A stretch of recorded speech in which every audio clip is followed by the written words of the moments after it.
জয় রামকৃষ্ণ। কথামৃতের কথা, অমৃত কথা, এই পর্বে আমি আপনাদের সামনে 54তম পর্ব নিয়ে এলাম। তব কথামৃতম তপ্ত জীবনম কবিভিরীড়িতম কল্মষাপহম শ্রবণমঙ্গলম শ্রীমদাততম ভুবি গৃণন্তি যে ভুরিদা জনা। ঠিক আগের পর্বে আপনাদের কাছে যে অংশটি পড়েছিলাম তারপরের অংশ, ভাবরাজ্য ও রূপদর্শন। ভাবরাজ্য ও রূপদর্শন। স্বামীজি একসময় বলেছিলেন যে সমুদ্রের জলের মতো বাঁধনহীন ভাব তার মধ্যে কাজ করেছিল। সেটি ঠাকুরের দেওয়া, ঠাকুরের কৃপা। সেই আবেগ, সেই উচ্ছ্বাস ছিল বলে তিনি এত বড় বাস্তববাদী, রিয়ালিস্টিক হওয়া সত্ত্বেও তিনি সারা পৃথিবীময় ঠাকুরের ভাবের কথা অর্থাৎ বেদান্তের কথা প্রচার করেছেন। ঠাকুরের ভাব তো অ্যাকচুয়ালি বেদান্তই। তো যাই হোক, আমরা এখন প্রবেশ করি। এখানে এই এপিসোডটি একটু বড় হওয়ার সম্ভাবনা রয়েছে, কারণ এর ভিতরে অনেকগুলি গল্প আছে। সেগুলি এখানে মাস্টারমশাই 1-2 লাইনের মধ্যে করেছেন, কিন্তু আমি যখন পাঠ করব সেটি তো আপনাদের কাছে একটু ধরিয়ে দিয়ে যেতে হবে, বলতে হবে। যাই হোক, ঠাকুর সমাধিস্থ, অনেকক্ষণ ভাবাবিষ্ট হইয়া বসিয়া আছেন। দেহ নড়িতেছে না, চক্ষু স্পন্দহীন, নিঃশ্বাস পড়িতেছে কিনা বোঝা যায় না। আমরা ঠাকুরের মুহুর্মুহুর সমাধি হতো তা আমরা বলেছি, এর আগেও আমি কয়েকটি এপিসোডে বলেছি। এই যে আমাদের 7টি স্তর, কুলকুণ্ডলিনী অর্থাৎ একেবারে কক্ষের নিচের পায়ু এবং উপস্তর মাঝখানে যে জায়গাটি, যেখানে কুলকুণ্ডলিনী মা থাকেন ঘুমন্ত অবস্থায়। তারপর ঠিক কক্ষী অর্থাৎ জননেন্দ্রের একেবারে উল্টো দিকে যে ব্রিফটা, মেরুদণ্ডের উপরে যে কশেরুকাটি, সেখানে একটি চক্র, যেখানে আমরা জানি যে কুলকুণ্ডলিনী মাকে জাগাতে হলে লং মন্ত্র উচ্চারণ করতে হয়, লং মন্ত্র জপ করতে হয় যে যার সাধ্যমতো।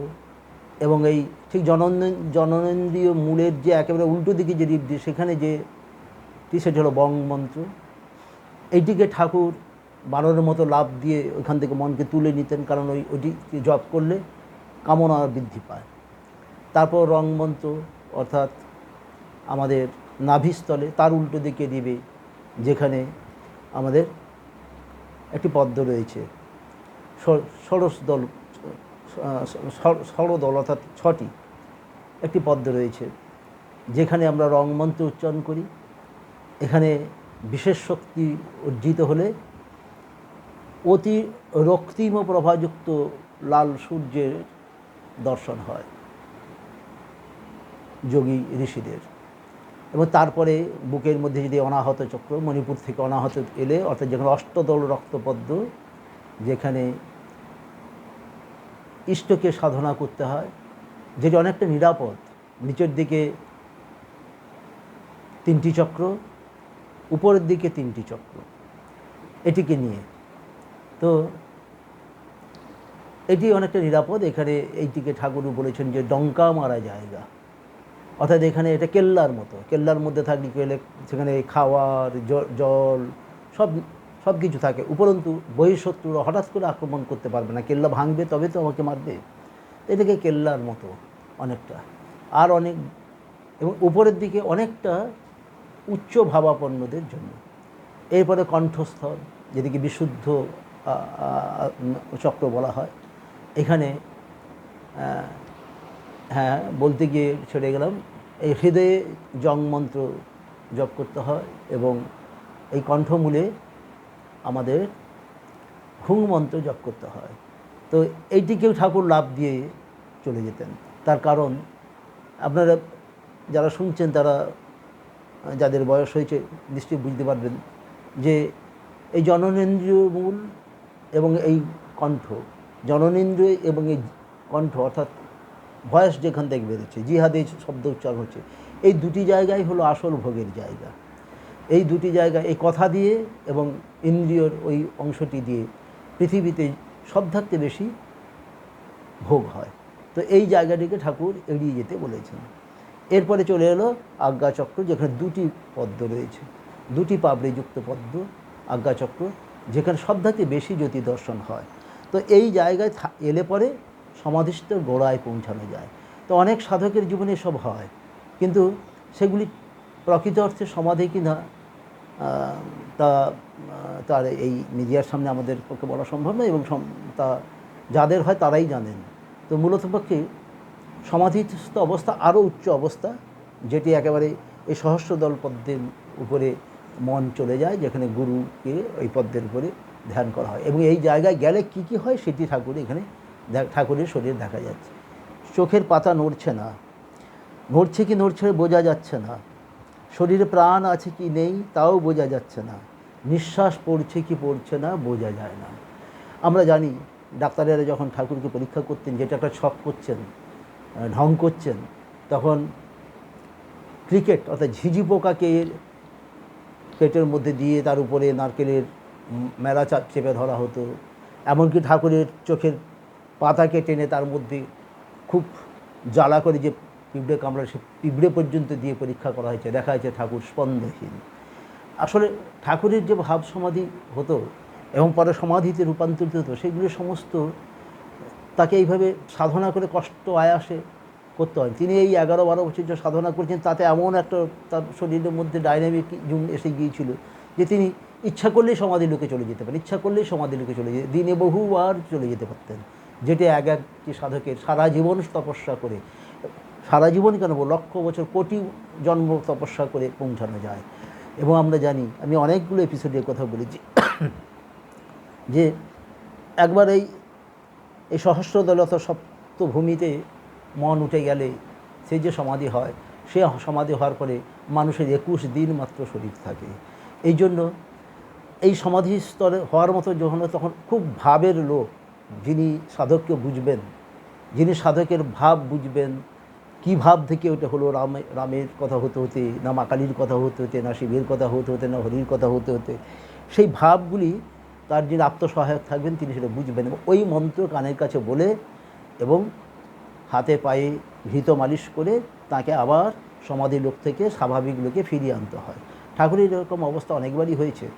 তো এইটি হৃদয় করতেন, পরবর্তীকালে মা করতেন। যাই হোক, এখানে সেই সমাধি হয়েছে। এটি একটু যেহেতু বড় টপিকস, তো একটুখানি আপনাদের কাছে ছুঁয়ে গেলাম।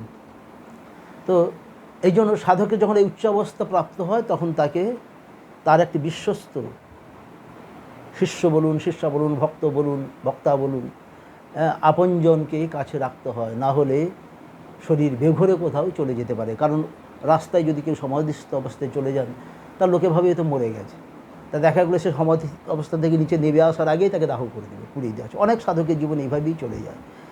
যাই হোক, অনেকক্ষণ পরে দীর্ঘ নিঃশ্বাস ফেলিলেন, যেন ইন্দ্রিয়ের রাজ্যে আবার ফিরিয়া আসিতেছেন। ঠাকুর আবার ফিরে আসছেন, শরীর আবার সাড় ফিরে আসছে, হাত পা নড়ছে, চোখের পাতা নড়ছে, ঠোঁট দুটো কেঁপে উঠছে, যেমন হতো। বহু বর্ণনা মাস্টারমশাই সুন্দর দিয়েছেন বহু জায়গায়, এক্ষেত্রে অল্প করে দিয়ে তিনি ছেড়ে দিয়েছেন। সেই সামনে মোটা বামুনের কথা এর আগের এপিসোডে আপনাদের বলেছিলাম, তিনি বসে আছেন, প্রাণকৃষ্ণ। প্রাণকৃষ্ণকে বলছেন সাড় ফিরে আসার পরেই, তিনি শুধু নিরাকার নন, তিনি আবার সাকার। তার রূপদর্শন করা যায়, ভাবভক্তির দ্বারা তার সেই অতুলনীয় রূপদর্শন করা যায়। মা নানা রূপে দর্শন দেন। তা স্বাভাবিকভাবেই ঠাকুর সমাধি লোক থেকে নেবে যখন এই কথা বলছে, আমরা ধরে নিতে পারি ঠাকুর এই সময় সাকার রূপে সমাধিস্থ হয়েছেন, সাকারের কথা হতে হতে সমাধিস্থ হয়েছেন। যাই হোক, সেটি অনুমান সাপেক্ষ বললাম অবশ্যই। এবার গৌরাঙ্গ দর্শন, রতির মার বেশে মা। কাল মাকে দেখলাম, গেরুয়া জামা পরা, মুড়ি সেলাই নাই, আমার সঙ্গে কথা করছেন। মা অর্থাৎ মা ভবতারিণী, জগদম্বা, জগৎজননী, জগদ্ধাত্রী। আর একদিন মুসলমানের মেয়ে রূপে আমার কাছে এসেছিলেন, মাথায় তিলক কিন্তু দিগম্বরী। মুসলমান মেয়েরা আমরা সবাই জানি খুব আব্রুযুক্ত হয়, ও সেটা বহুদিন আগের কথা, 150 বছরের বেশি আগের কথা। তো তখনকার দিনে এই মুসলমান মেয়ে, ছোট একটি মেয়ে, 6-7 বছরের মেয়ে, শুধু উলঙ্গ থাকতেই পারে, তার তো কোনো সেক্স কী, তার শরীর কী, এসব নিয়ে তো তার কোনো জ্ঞানই হয়নি। সে তো উলঙ্গ থাকবে, ছোটো বাচ্চারা তো উলঙ্গই থাকে, তো তার শরীরে তো কোনো লক্ষণ নেই।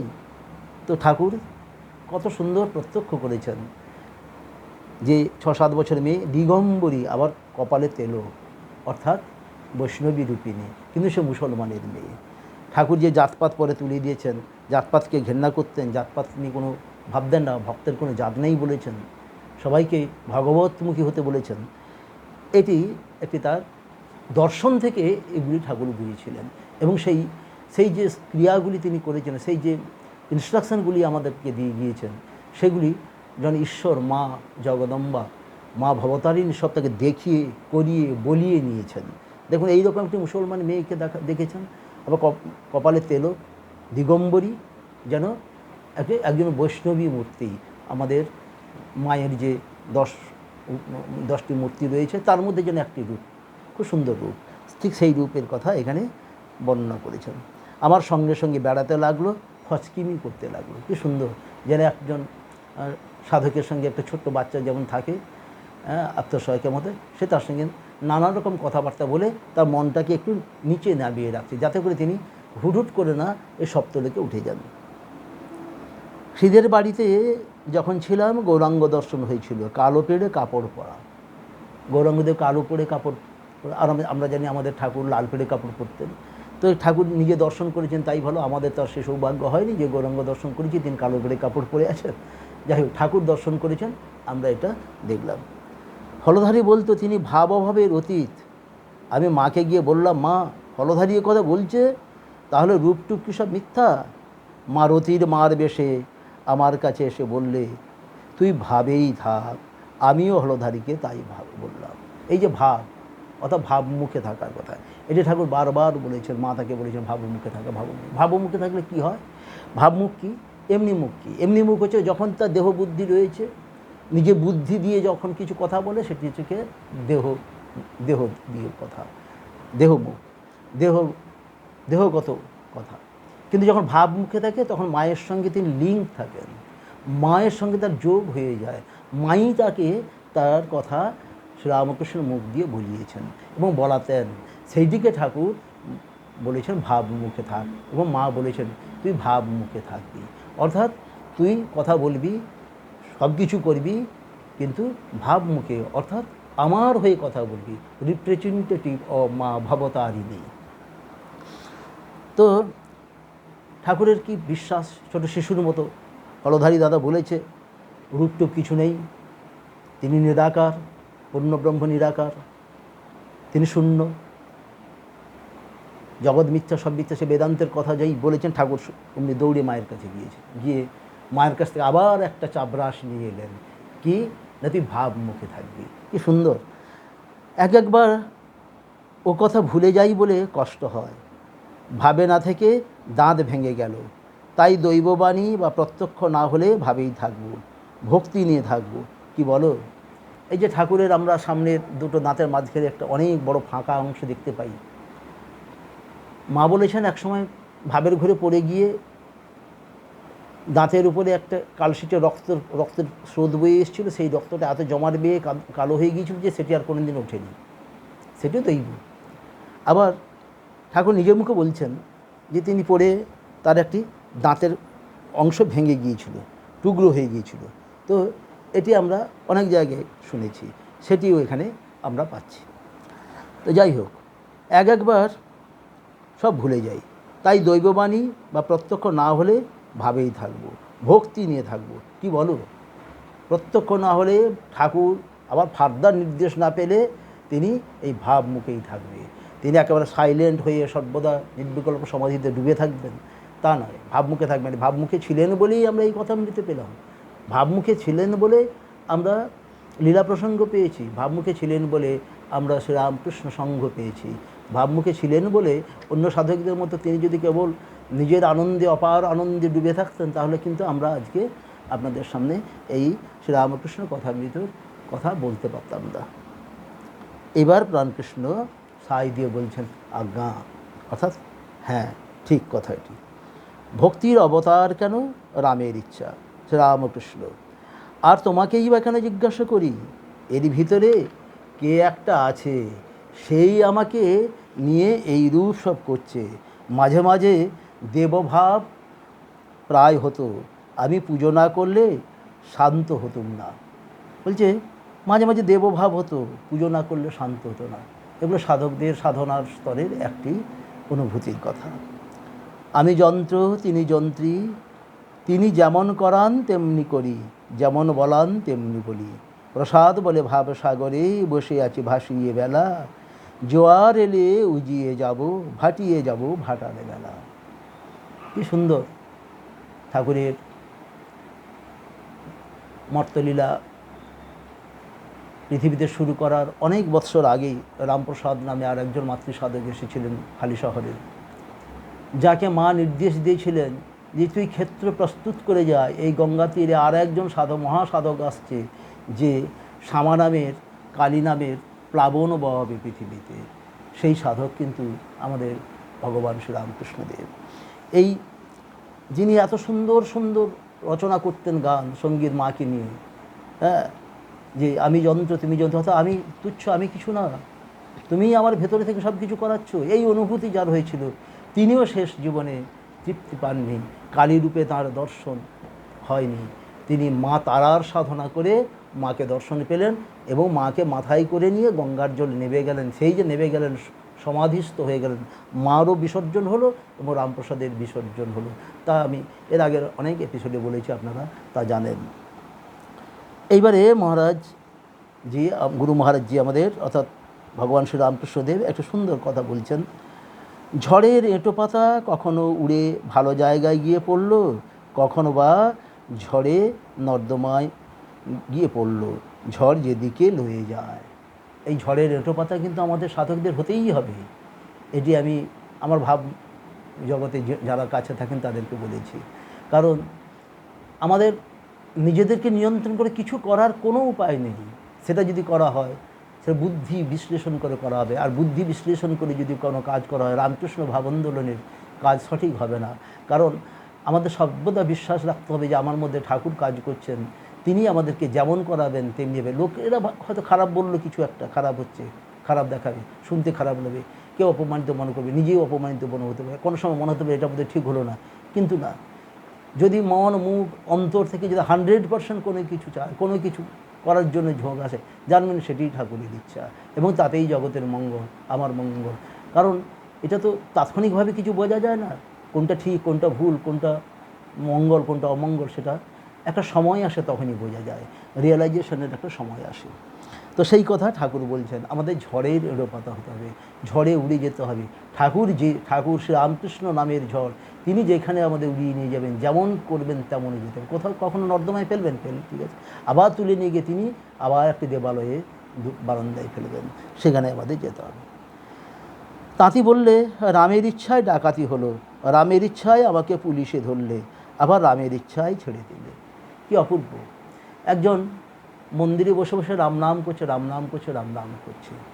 এদিকে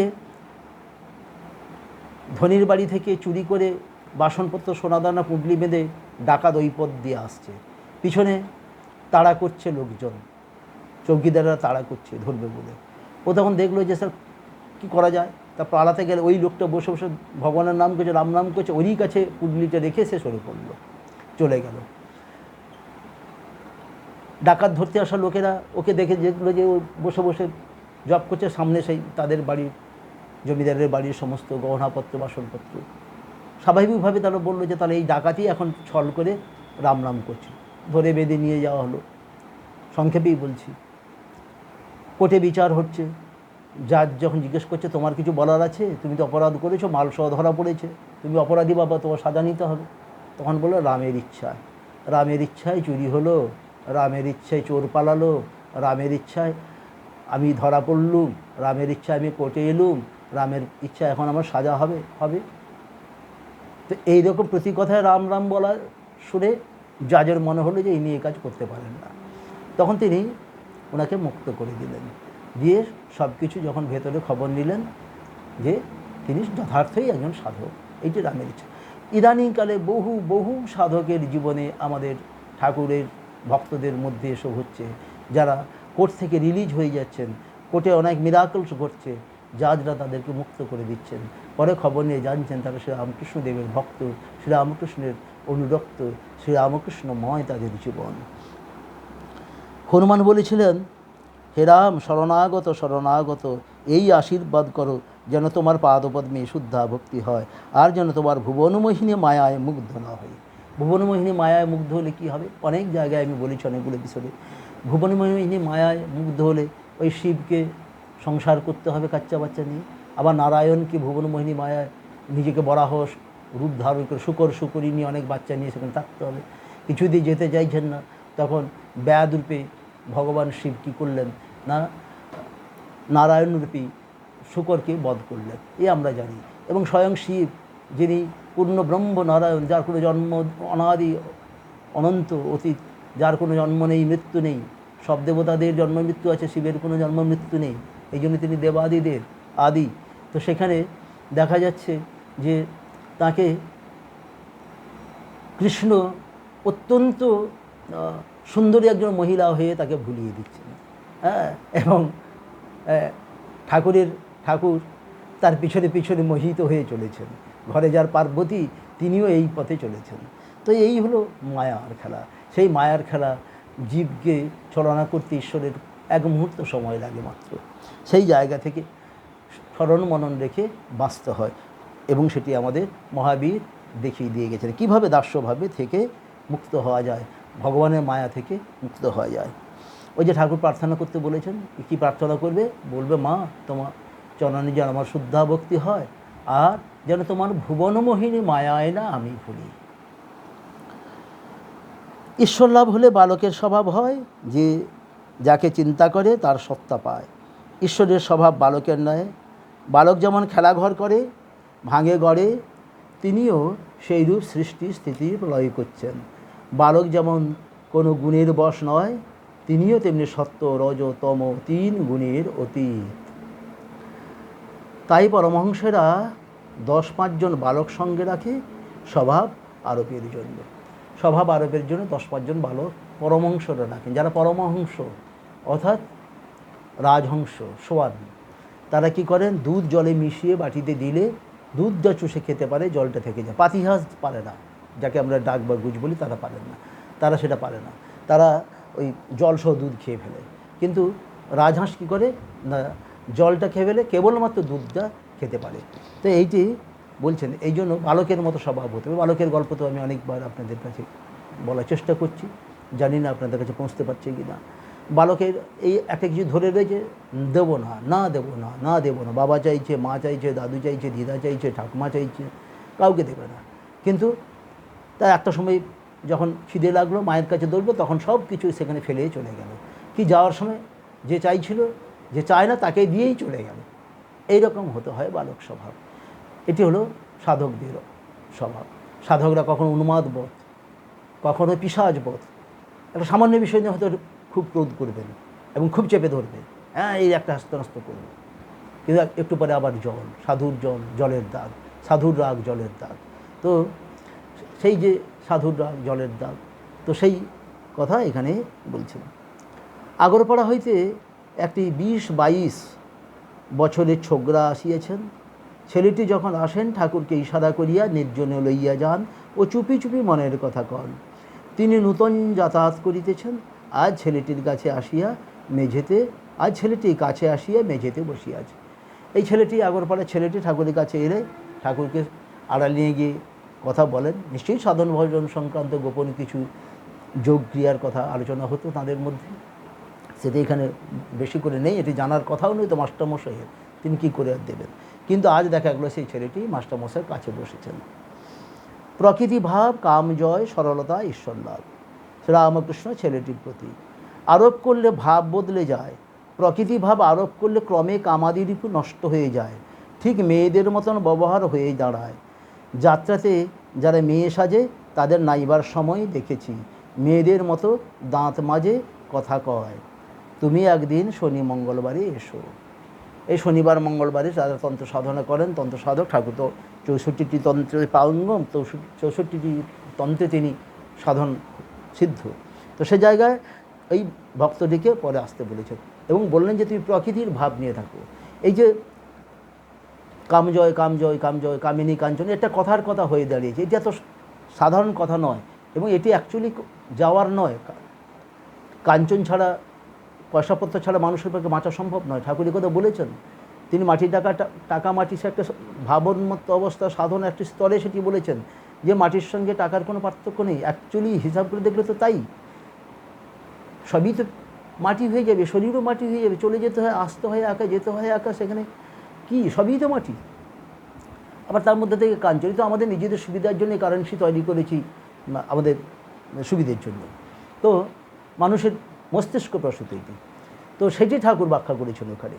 দ্বিতীয় অর্থে দেখুন, তিনি কিন্তু আবার সেই প্রণামীর পয়সাগুলি জমিয়ে জমিয়ে জমিয়ে জমিয়ে রেখেছেন, এবং যাওয়ার আগে সেগুলি হিসেব করে একটি কাজে লাগাচ্ছেন, এবং মায়ের জন্য সেটিকে একটি ট্রাস্ট করে রেখে যাচ্ছেন, যেখান থেকে একটা রেভিনিউ আসবে, অর্থাৎ ইন্টারেস্ট আসবে, যাতে মায়ের গ্রাসাচ্ছাদন হয়। মা মানে সারদা মায়ের কথা বলছি আমি। অর্থাৎ ধর্মপত্নীর প্রতি সন্ন্যাসীও ধর্মপত্নীর প্রতি যে কর্তব্য সেটি কীভাবে করেছিল সেটি আমরা অন্য জায়গায়, আমরা অনেক জায়গায় পাই। তো এই কামিনী কাঞ্চন ত্যাগ, এটা একটা কথার কথা। অ্যাকচুয়ালি কামিনী কাঞ্চন এগুলি তো কী করে যায়? যারা এসব বলেন, যারা এসব করেন, এটি একেবারে সাধনার অত্যন্ত গুহ্য কথা, অত্যন্ত উচ্চমার্গীয় কথা ছাড়া সম্ভব নয়। এই যে বিধভাবে সাধনা করেন সংসারী সাধক সাধিকারা যারা স্ত্রীর সঙ্গে, সেটি তাদের পক্ষে সম্ভব। আমি এর আগের একটি এপিসোডে বলেছিলাম যে সেটাকে বিশাল আন্ডারস্ট্যান্ডিং না হলে সম্ভব নয়। সেক্ষেত্রে খুব ভাবযুক্ত সাধক হতে হবে, এবং তার প্রতিনিধিকেও ভাবযুক্ত হতে হবে, নাহলে এ সাধনা করা যাবে না। কারণ সেক্ষেত্রে একজন যদি কামনায় জর্জরিত হয়, আর একজন তার আর উত্থান হবে না, তাকে পড়ে যেতে হবে। তো দুজনের মধ্যে আন্ডারস্ট্যান্ডিং থাকলে সেটি সম্ভব। তো সেটি ঠাকুর আর মার পক্ষে সম্ভব। তিনি ছিলেন কামজয়ী, তিনি স্বয়ং অবতার, তার পক্ষেই সম্ভব। কিন্তু সাধারণ ভক্তদের পক্ষে এটি সম্ভব নয়। কারণ সে সন্ন্যাসী যদি আমরা হই, আমাদের মধ্যেই তো প্রকৃতি ভাব আছে, পুরুষ ভাব, প্রকৃতি ভাব প্রতিটি মানুষের শরীরের মধ্যে রয়েছে। আমি এই কথাটি বলার জন্য এটি অবতারণ করছি, আমি কোনো ইনসাল্ট করে কিছু বলছি না। তো মানুষের শরীরের মধ্যে প্রকৃতি ভাব আছে, আবার পুরুষ ভাব আছে। তো প্রকৃতি ভাব যদি আমার শরীরের মধ্যে জেগে উঠলো, তাহলে তো আমার কাম জেগে উঠলো।